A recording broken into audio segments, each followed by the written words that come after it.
Michelle. Daniel, OG OG Rose, and today we're going to be talking about the new Parallax course. Woohoo! I'm belonging again On to one. So that's starting in July, and we had such a great time doing a look to the birds of the air in November. That was wonderful, and we're really, really thrilled to have a chance to do another class, and we appreciate all the support and interest. And we had a wonderful talk with Alex Ebert at Parallax with Andrew Sweeney about the course, the notion of belonging, how that can fit with freak theory, which is Alex Ebert's work, and this notion of an interiority and finding belonging. But then there's also dangers in belonging, and this came up in the real talk as well, as Pavio brought up, of attention on the notion that belonging can be obligatory based. That is forcing you to be somewhere. It can be guilt-based, it could be manipulative. That's kind of the traditional given-based belonging, or can be, not to say that traditional belonging is bad, as part one talks about. But there is something interesting where belonging requires a certain commitment that seems distinct from obligation. Obligation threatens belonging, but without commitment, it doesn't seem like belonging is possible.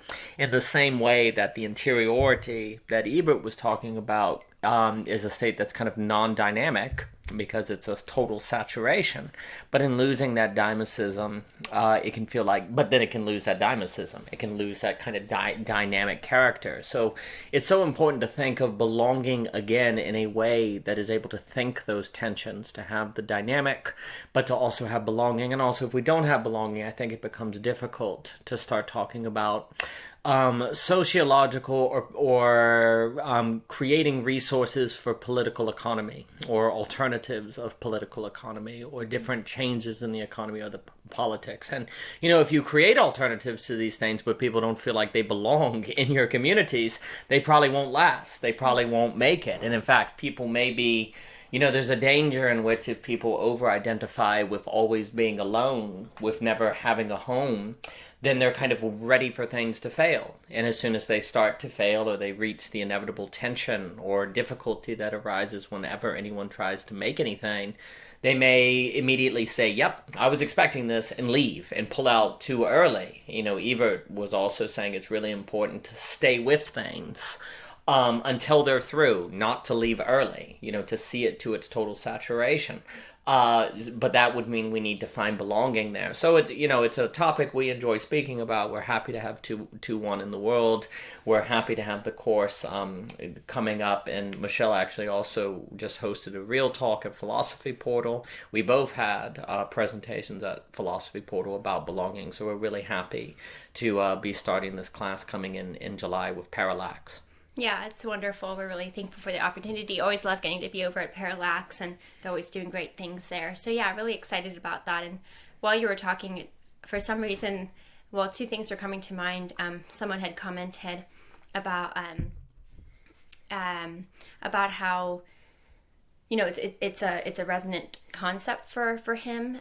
His name's Christopher. He has a Substack, and he was saying that today there's a way in which, like you'll talk about, Daniel, there's a way in which you can find meaning in a lot of different things, but it's not intelligible to a degree, or it's not understood by other people, right. or just the fact that people may not necessarily, you kind of are feeling like, where is the sense of connection, where is the sense of community with people, or just kind of being known, right?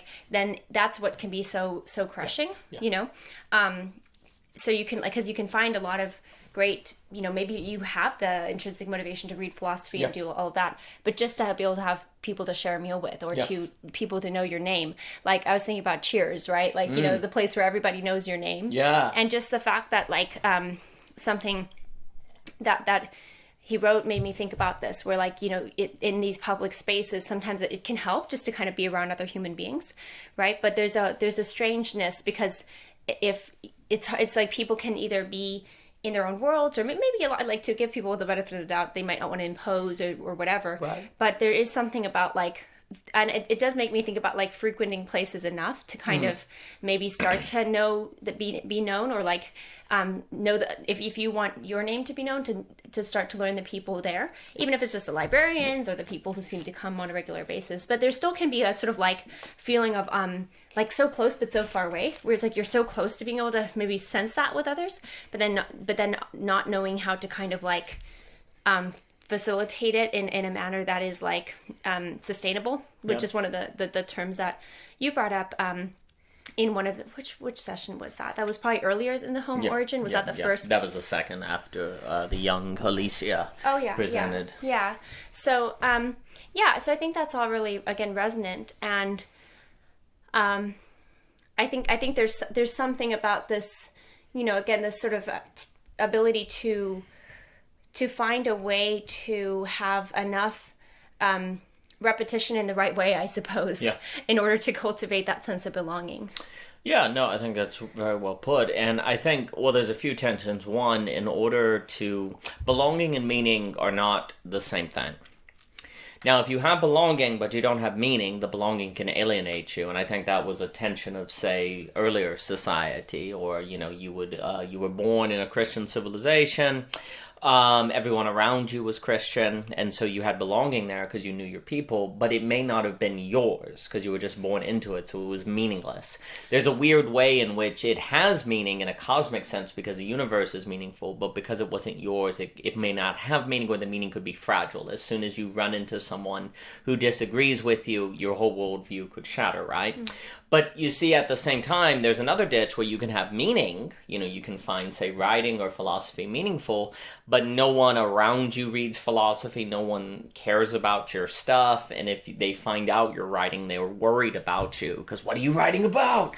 Mm-hmm. And then that makes you feel like you don't have belonging. Mm-hmm. And there's something very important about not, it's this weird thing where if you need to be recognized, then you're fragile. If you need belonging to function, that's problematic in the same way that, like, people say need someone to call them, or they're lonely and they're not able to, say, be alone with themselves, right? So it's but then at the same time, there's also a problem with not needing other people at all, because then you run into that autonomous individual. What we try to hopefully bring out by focusing on the concept of belonging is all of these doubleness, all this doubleness that you need. You have to have meaning and belonging. You need to not need people, but you also need people. You need community, but you also don't need dependency. Like, this is the problem with being human, in a way. The problem with being human is you need things that are dangerous.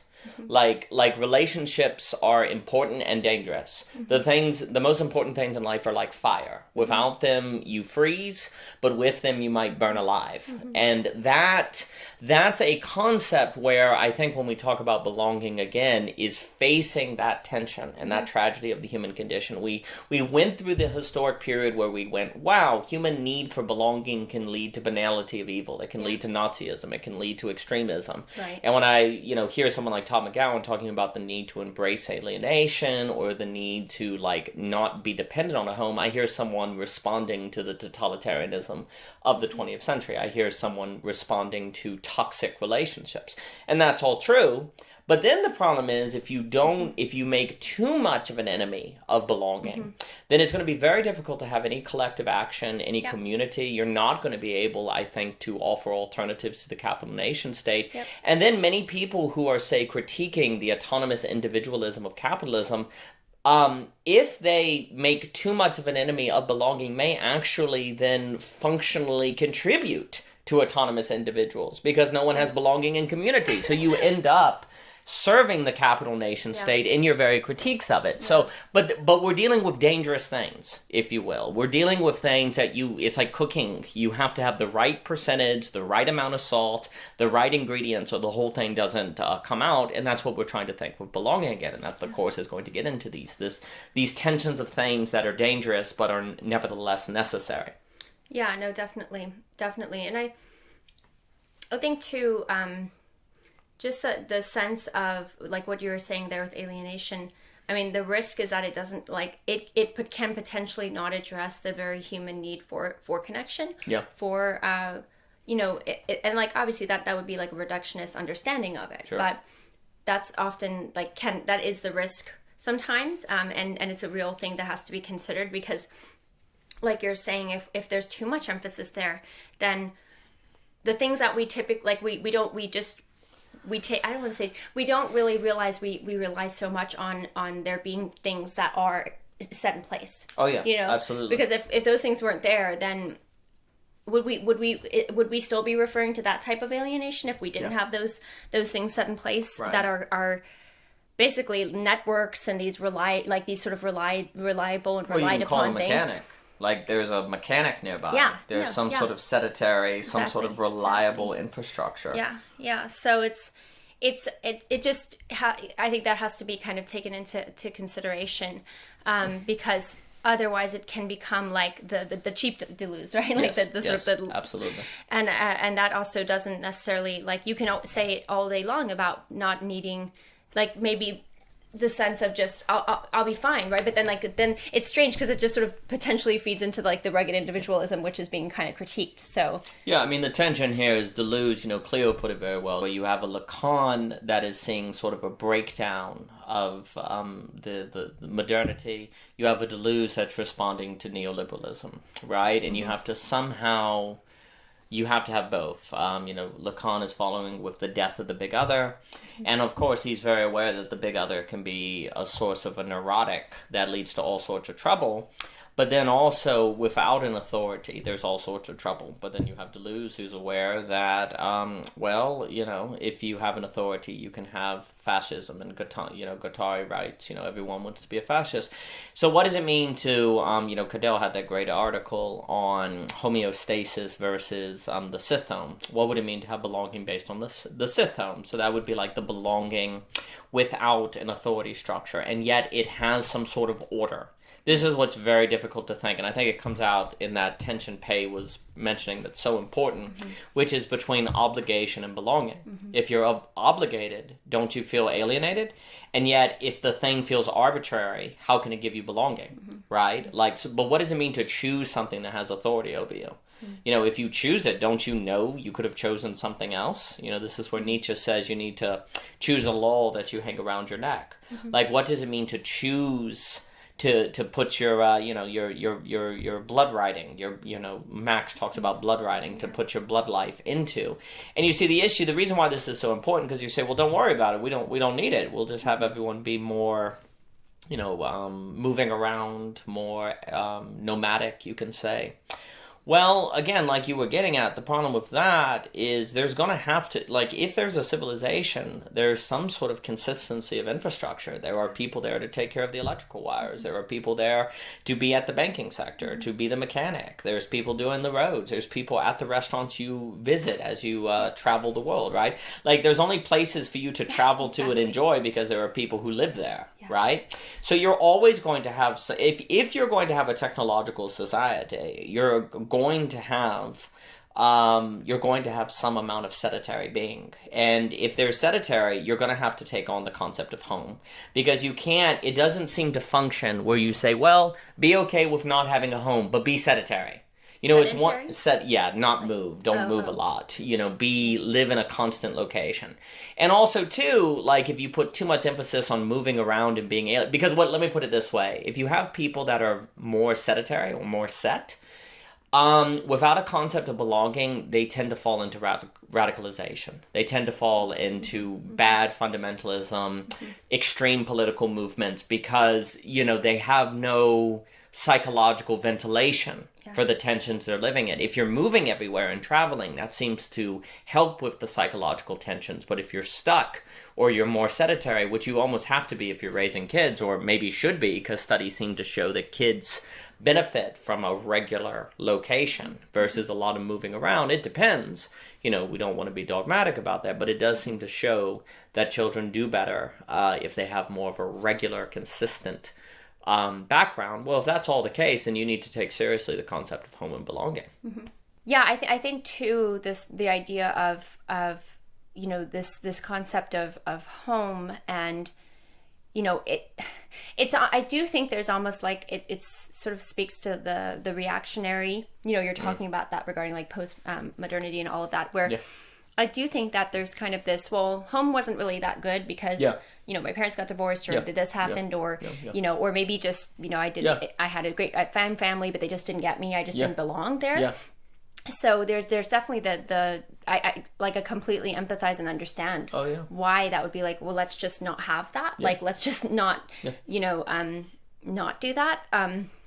But it's like this need to sort of sublate that, right? Where it's this ability to learn how to make home in a way that is reinterpreted or redone, or like sort of reimagined, right? And that's sort of that's the beauty of it. And I do think that, like, I don't know, maybe just thinking about the very quotidian things of, like, you know, just that when things have to be taken care of, there is something about the ability to sort of like to set roots that does seem to require, you know, you can't transplant a plant very well without like really being vigilantly careful with it and watering it and like moving it at the right time. That's and all of that stuff. Yeah. So it's like you really have to be very mindful of that it can be done, but like it really does take particular conditions. And so I think we have to get good at understanding what those conditions are for the people who are going to be nomadic and move, or have movement be more of their belonging. But we also need to recognize that that sense of deep rootedness is going to also just be that also requires conditions. But it's like that's also where we need to like give this reimagining a place. You know? Yeah, I mean, that's a good metaphor. I mean, it can be done. It can be done. But I think it probably requires pretty advanced psychological, philosophical capacity to do. And often people are moving because of just their job or their work, and they're busy and they're not really necessarily... Or the aversion I was saying about, like, right? Yeah, like... and I think that's a very good point. I think a lot of people's skepticism of belonging is very warranted because it is based on, tensions and traumas they had growing up. But the problem is, if we don't, in a sense, take back belonging, then we're just a bunch of scattered autonomous individuals, and we can't make any real sociological, political, or cultural impact. I mean, that's the problem. Like, you can say all you want that the capital nation state Karatani talks about, or the system or whatever, destroyed the family. Sure, but then it benefits from us keeping it destroyed. Mm-hmm. That's where you've got to realize it's like, okay, well, belonging was a nightmare for me. Yeah, but if you keep it a nightmare, then you're politically irrelevant. Like, you're not going to form any collective action. You're not going to form any communal alternatives. You're not going to change the conditions of possibility. Yeah. Now, I think a lot of people, like I should note, I think a lot of people are stressing the nomadic and the moving around. And look, we go back to human Hegel, you have to leave home. Yeah. Like, the nomadic is a necessary step. The non-belonging and alienation are a necessary step in the process of the development of the subject. And it can go on for a decade. It can be an extensive period. But a decade is not 50 years, nor a lifetime. A decade is a long time, but not a really long time. And so, no one's saying that those things don't matter. But the issue is, so, again, the movement matters. I think a lot of people are basically going, well, actually, we don't need, mechanics or people living in a consistent location, because we'll have robots, we'll have technology, and AI will do all that for us. It's a little too deus ex machina for me. It's a little convenient. I'll believe it when I see it. And Hegel would have us think the now, and right now we don't have any technology anywhere close to that. Now, if the day arises when we have that, and it's not only the corporate overlords who run it, and you'll have a robot mechanic nearby, once I see these things, then we can talk about it. Sure. They're not here now, and even if I do see these things, why would that necessarily mean people could travel more? They may actually have no money because they don't have jobs. It may be more difficult to travel. Maybe no one will want to travel because the AI is monitoring everything and they're gathering your movements. I mean, I'm not saying any of that would occur, but there's many things you have to assume that may not be the case. And if they're not the case, then we really do need to think more of the consistent location. And the consistent location is a concept of belonging, because you're going to see similar people, regular people, for good and for bad. But this is just the facts of life. Like, Cadell has been talking a lot about, and really well framed, the tension between biological reproduction and cultural creation. And the problem with human beings is we've never figured out how to do both. Well, the moment you're talking about biological creation, there's going to be regularity. Some degree of regularity, the people you see, the stuff you do, the ways of making money, there's going to be some sort of pattern. Now, the problem is, without the culture, there's that regularity that doesn't get to be the structure, doesn't provide structure for any creativity. But then if you have the cultural creation, you may not have any structure, and it could be chaos, right? So you need both.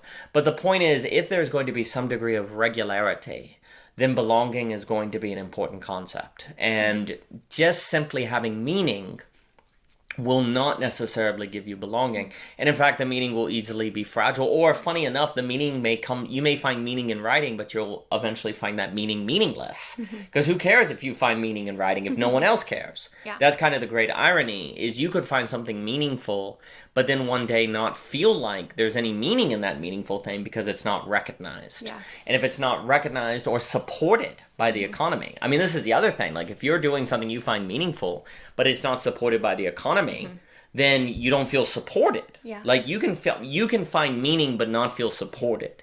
Oh, and and belonging goes with support. And so most people, like a lot of people have things they find meaningful, but funny enough, but because they're not supported, that meaning is actually a torture to them. Because they can't do the thing they find meaningful. Yeah, that's an interesting point. That's really good. Three things came to my mind on that point. The support is really fascinating because I do think we're in a time where where we have to figure out how to like articulate and create structures of support that usually would have been there. Yes. Right. Yes. Like, and this happens it's funny because a lot of this we're thinking about this on a very global scale, but like I talked about in the Real Talk, it's funny, the things that seem so sort of standard and kind of traditional and all of that, actually it's themselves would also require sort of the bothness of movement and like fixedness. For example, like I mentioned about marriage, the whole idea scripturally is like you leave and you cleave, right? You leave your family, you cleave to another family. And I was thinking about that incredible anime movie, This Corner of the World. Oh yeah. Like, it used to be much more common that especially for the woman, and that's why I know it's challenged for many reasons, and some of them like very fair reasons. Yeah, sure. But a woman would be leaving her home and culture pretty much to go to her husband's culture. And so it's like, that would be a radical movement, a radical movement for her. But it was a movement to a type of, stability. Yeah. Right. But then the movement was internal. Yeah. The movement was, how do I learn to accept this? How do I learn to flourish in this? Or how do I learn to make this become my own? Like, this is my own family that I'm creating. So there's something really interesting about that. But with this idea of support, like, for, say you've had sort of like that support built in with your family or your culture that you've been brought up in, it's not as if it's not possible to have that when you step out of it. Or as K.A. said, which I thought was a really great framing, he was talking about, it's almost like what gets you to leave your first belonging and establish your second belonging. And I think that's a really great question. And it really speaks to like the cave analogy, right? We would bring up into one where how do you leave Plato's cave on your own? The point is, it's like, there's a way in which there is an ability to find the sense of support or create it, but you have to actually do something now. And it's a little bit, but the whole point of you feeling like you belonged is you didn't have to. Yeah. You didn't have to say anything. Like, the fact that you have to say something makes you feel like you don't belong because you're not just seen, known, and understood for what you need. Yeah. And so there's a weird way in which I hadn't connected support and belonging, but that makes a lot of sense, where when you feel like you belong, you feel also like you're being taken care of, and also like you can take care of others, and you know how. You really know down to the very concrete particulars of how that happens without much communication around it. But now, like, when you have to actually communicate, like, this is how I need you to support me in this way, this way, or that way. The risk is like, you either don't do that because you think that's hard and I shouldn't have to, right? Or the other side is like the other extreme is to kind of be micromanaging another human so that you feel supported, right? Versus thinking of it as like a somewhat of a give and take, like a sense of everybody needs to kind of be able to establish some of those things, but also give. I mean, and so I just think that's interesting. But the sense of belonging and support is an important one. Well, I mean, a way to think about belonging again is supporting again or supported again. And like when people get married, like you're saying, when you're like, there's this feeling of, I was just supported, things just happened. And the problem is one of the reasons why we need to belong again or sublate the concept is because there's something childish versus childlike in the Nietzschean sense of just wanting things to happen, just wanting the support to be there, the infrastructure there. But belonging again is kind of tied to this question of what does it take to recreate support networks or recreate the support. Yeah, which is a lot trickier because now you have to use you know, you have to use language itself to Yes. to get there, and language itself is always like Charged. and it's also, you know, what one person means with one thing, another person means in another thing. Like I brought up at the beginning of the real talk about like languages, right? Yep.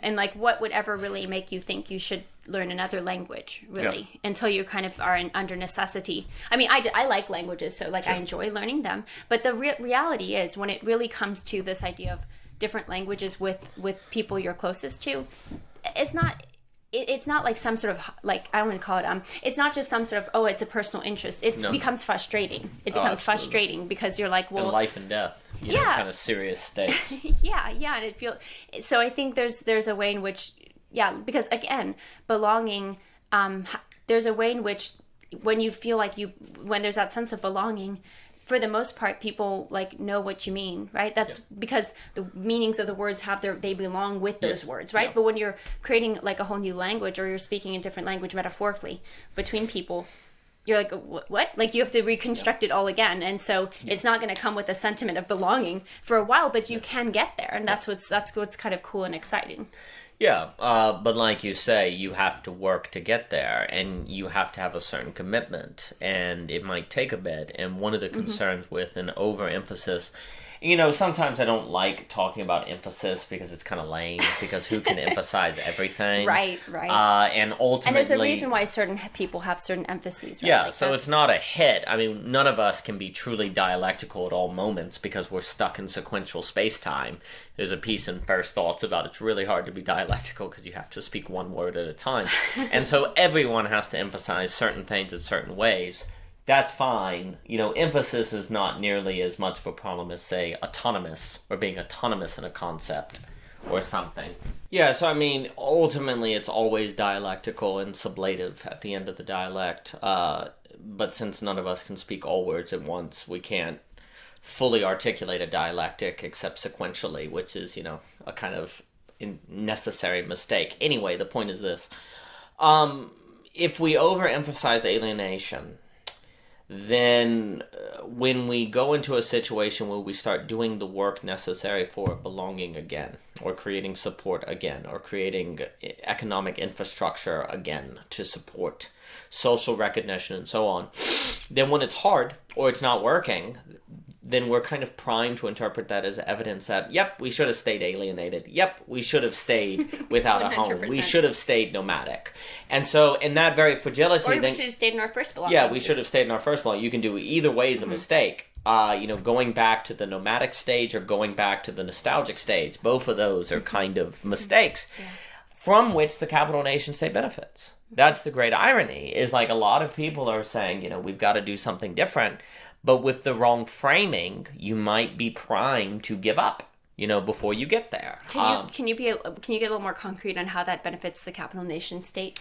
Well, if we're talking about if we're talking about, say, creating economic infrastructure for liminal web communities that are able to make them sustainable, that's probably going to require a lot of commitment and difficulty and working through things and building communities of people relating with one another and whom feel belonging with one another, even if they may identify as being nomadic or more moving around. The fact that they feel belonging around one another suggests there's belonging.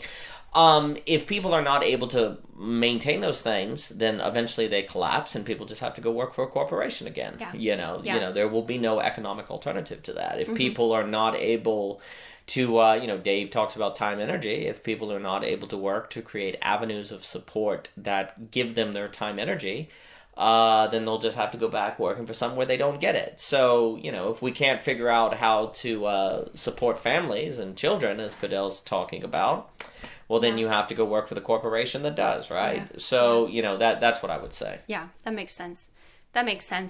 I also really quick wanted to touch on something a little earlier about just like sense of belonging, et cetera, et cetera. I think too, there could be a way in which, especially in our times now, like there's been volatile times in the world in other historic moments as well. But, you know, there are things that are feel particularly pressing or disturbing that are happening globally. And I wonder if there can be a way in which people feel like, I don't know, maybe like there could be a way in which the sense of understanding one's own belonging, like how does that relate to the despair or disgust, and not disgust, that's a strong word, it might be disgust, like frustration with what's going on globally. Oh, sure. How does that relate to just one's own sense of belonging? I mean, I can see how they're related, because a lot of times the reason why things can happen on kind of a, you know, socio-political or even military level are like, they have to do with these concepts of like how to belong again in a pluralistic age, which means like actually living with difference, actually living with it, which means, you know, not killing the other people. You know what I'm saying? So, yeah.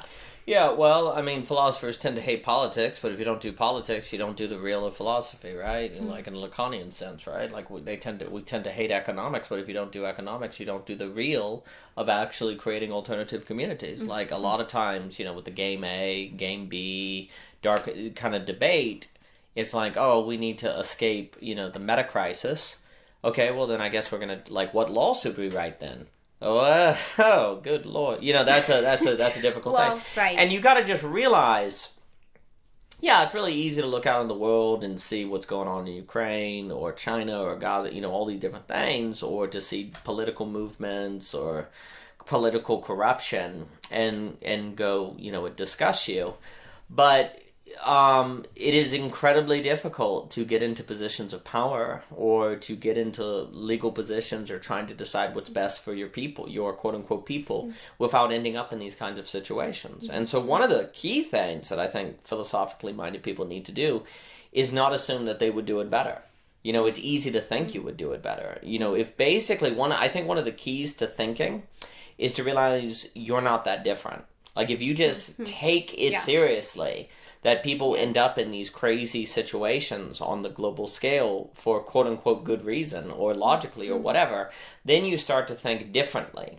You don't just come up with good ideas that if the world just followed my good ideas, then everything would be better. You start thinking the real in the difficulty of personal dynamics. And Hegel, you know, Cadell was emphasizing the problem of quote-unquote good ideas with the philosophy of right course.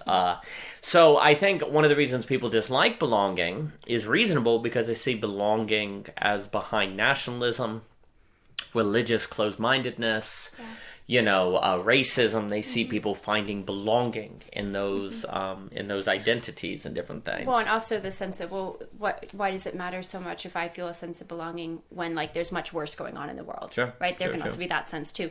And I do think, though, I can empathize. I mean, it's a very understandable and, like, you know, very human in the best way possible feeling to say, I wish it wouldn't be like that, right? Like that's a very I think a very like healthy kind of response to what's going on in the world.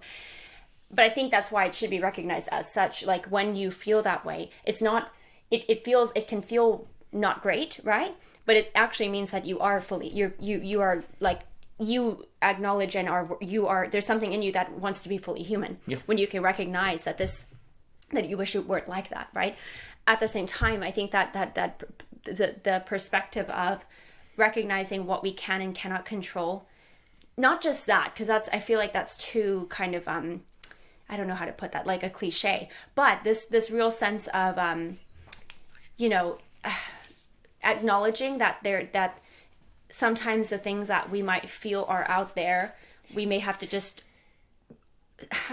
recognize those tendencies, not just tendencies within ourselves, but realize that, right, the space that is within your own hands is like really the space you need to most pressingly put your attention to. Because I do wonder too, like we live in a time where you can know, there's this inundation of knowing so many things about what's going on in the world, and then you have this, and we've had another conversation about this, but there's like, should you like, it feels really wrong, and I don't think it's the right response to be like apathetic, you know, or just sort of like numb yourself so you don't think about it, right, or don't care. Like I think it's this tension of being able to care, but still be able to live your life, live where you are. What I mean to say, and do the best that you can, knowing that like, yeah, this world is kind of like this world is full of all of it, right?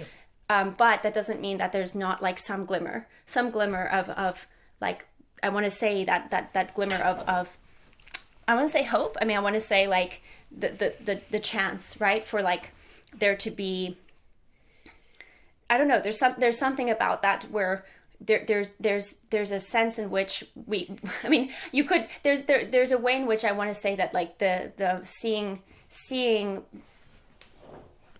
one's own corner of the world or whatever, to speak back to that title of the anime movie, but is like to do something, because I feel there's a feeling of like, I wish I could do something, like, or wanting to, but what can one really do? And it's not, again, it's not to be apathetic. And I think there's a real psychological tension with that, though. We're like, well, should I just not care? Should I just, is it wrong for me to, like, get up and make breakfast? Because, like, people, there's, but I know I was there. I've been in places like that at times in my life, and it's like, it's completely paralyzing. And I always think about that quote from C.S. Lewis, right? Where, like, the hand has 5 fingers. You're not going to make it work any better if you take away 2 fingers, right? Like, you've got to keep the fingers there and do the best you can, which, anyways, I just want to say that too, because I think these are real issues that people are feeling right now in this time. Yeah. So yeah.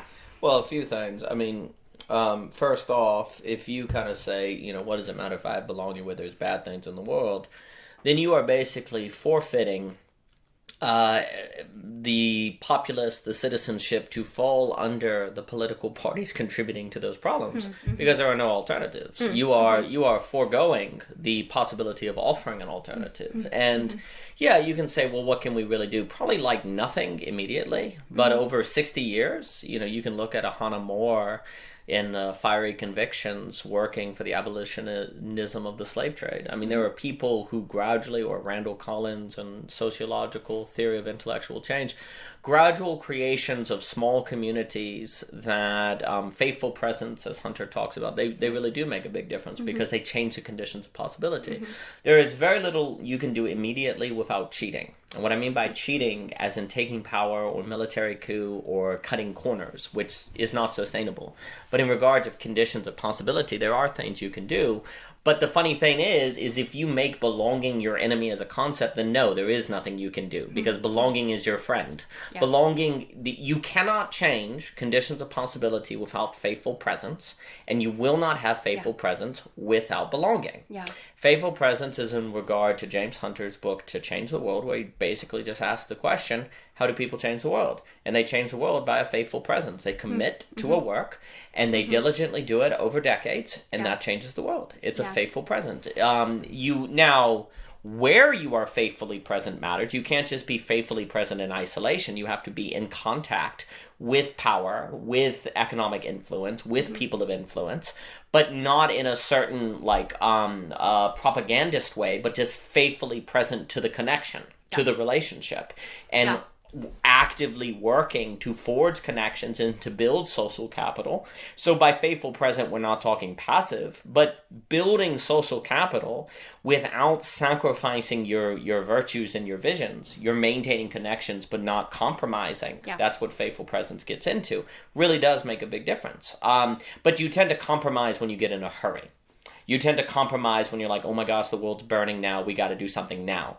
And that's where, funny enough, the feeling of, the world's on fire, who am I to... There's a few things that benefit the capital nation state, ironically.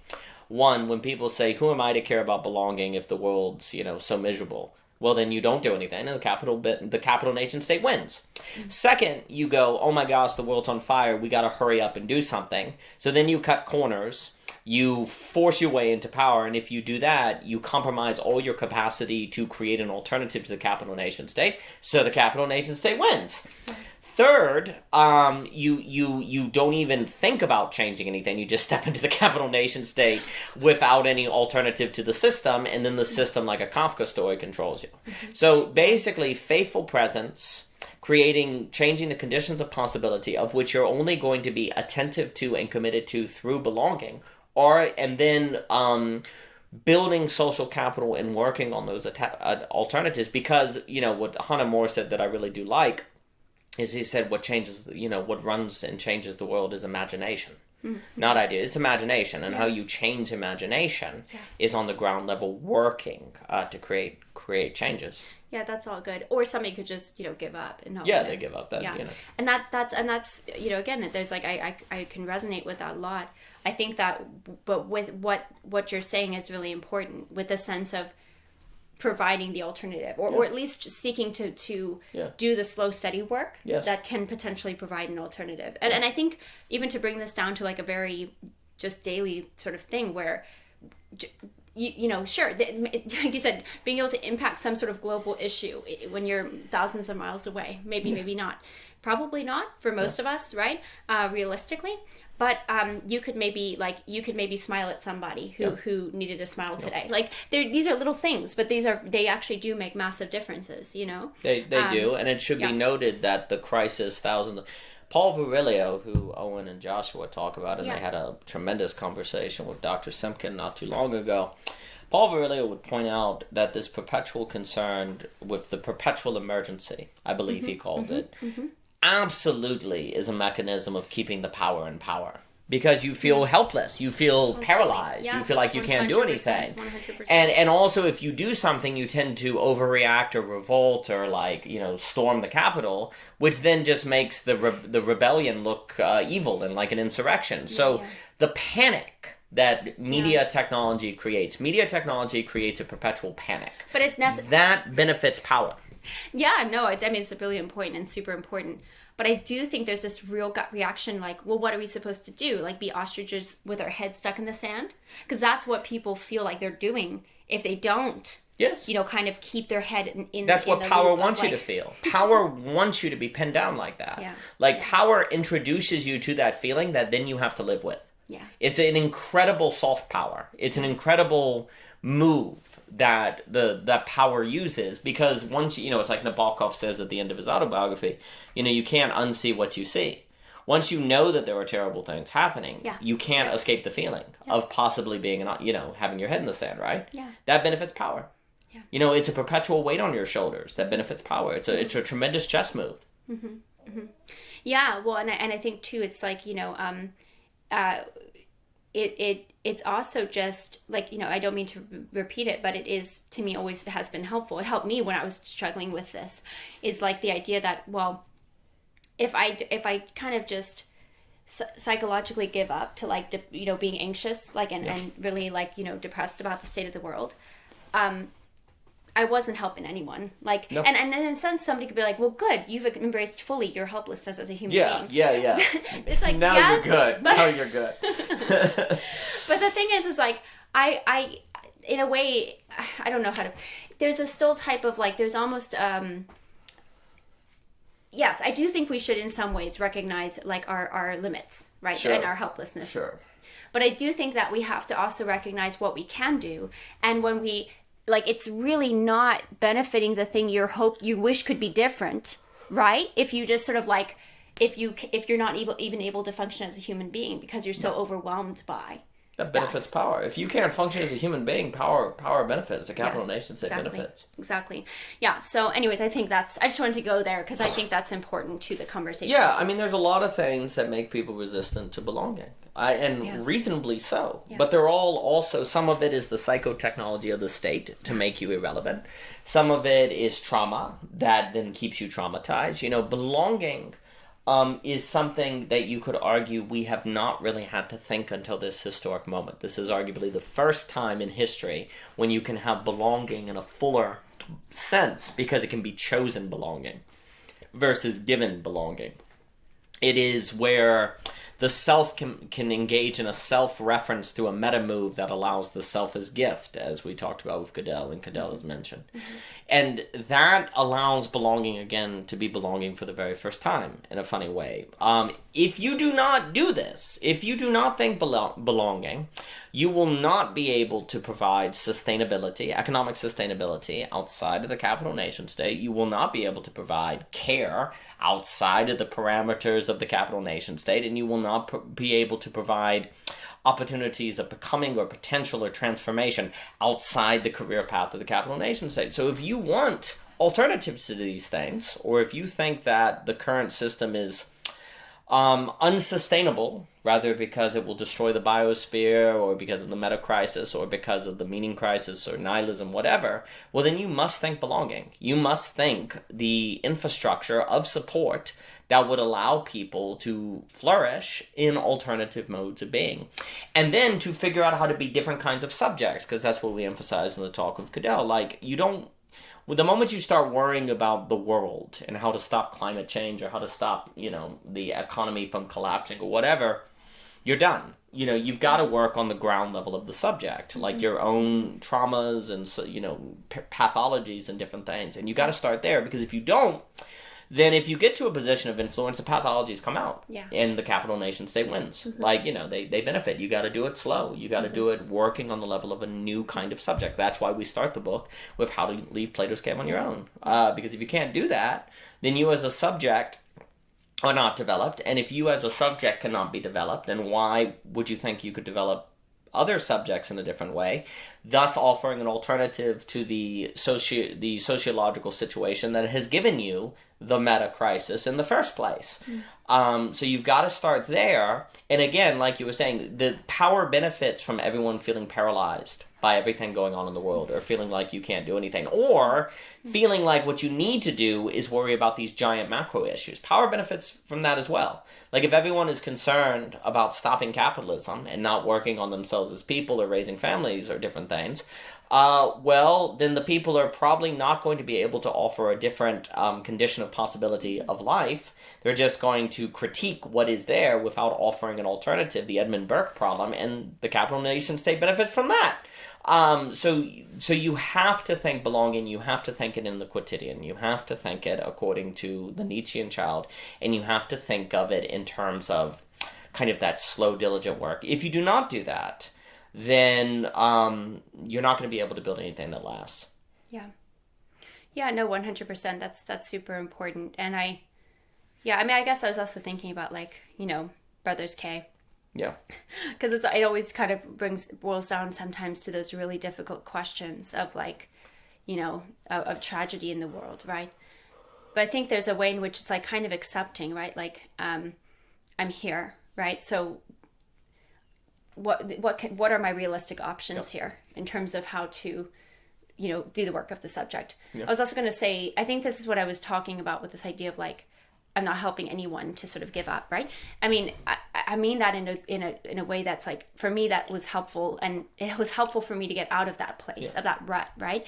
But I think that what I mean by that is, like, the disablement concept of Illich, right? Yep. Like, because I think what happens is that what we don't realize is maybe that disablement, it only helps the big boys with the power, right? Like, that's, so it's like, no, like, that's exactly when you have to kind of do this sort of A-B leap, right? Like, this is why I think, like, in Belonging Again 2.1, there's a really, that the concept is so good when you're talking about Simone Weil. When we're talking about the A-B leap, if you will, from AA to AB, this is what it takes. It's like, there's not going to ever be some way you can think your way out. There's no way to think your way out of worry, right? And there's no way to think your way, in a sense. In a way, there's no way to think yourself out of it, except to acknowledge that you can't think of yourself, like, you can think that you can't think your way out of it. Exactly. So therefore, you have to take this sort of, like, leap. Yeah, Kierkegaardian leap or something, so that you go into AB to say, okay, I'm actually going to try my best to be as able as I can. Because that might not be able to seemingly do anything on a global scale, but actually, maybe somehow there is a way in which that particular can impact the universal, or something like that. Yeah, well, belonging again is only possible with an absolute choice, like an absolute choice, a choice that is its own grounding. Yeah, and I don't think that, like, I don't think it's just coincidental too that people feel this way a lot, where a lot is also done, like, for us, basically, like. We don't have to necessarily chop wood, and, like, I mean, you can, right? And I'm not saying people should, or, like, I'm not judging if you can, like, I don't know when I last chopped wood, but there's a way in which it's like, there's something about, like, I can feel it just with gardening, right? Like, when you're working with your hands, or I cook quite a bit, or just, playing with the kids. I mean, like, there's something about doing stuff with your hands and creating stuff, like, that is you know, and being able to feel like some sense of like, even just to be able to pick a radish and you're like, cool, we grew that, and you can eat it. Like there's something about that I think is so necessary as humans to some degree, you know, because otherwise we can get like, we don't know what we're to put our hands to, and then we're just like, our minds completely buzzing all the time with like the woes of the world, which are very real, right? But there's nothing to kind of get us back on like, what can I do today, right? No, that's exactly right. Well, I mean, when humans don't, you know what to put their hands to, they seem to put their hands around each other's necks, and that or their own, and I mean, to that idea of growing the radish, I mean, belonging again is like, look what we did. Like that's the opportunity of now to belong again, to choose it, to make it our own. Which, you know, look what we did. We rose to the occasion of this moment, and this is where we need to see the meaning crisis as a sign of hope, you know, as an opportunity, like Thomas More, not simply a kind of dead end, you know, to see it as the opportunity to be in a garden and to grow something and say, look what we grew. And that's what we'll be going into come the Parallax course in July. Woo! So you can find information. How many class sessions 5, are there? and the 5? information is on the 5 Parallax class course. sessions on Sundays in July and first week of August, I think. July. And there's an offline ticket, online ticket, so that there's different options. If you're not able to attend yourself on those times, there's also the offline ticket.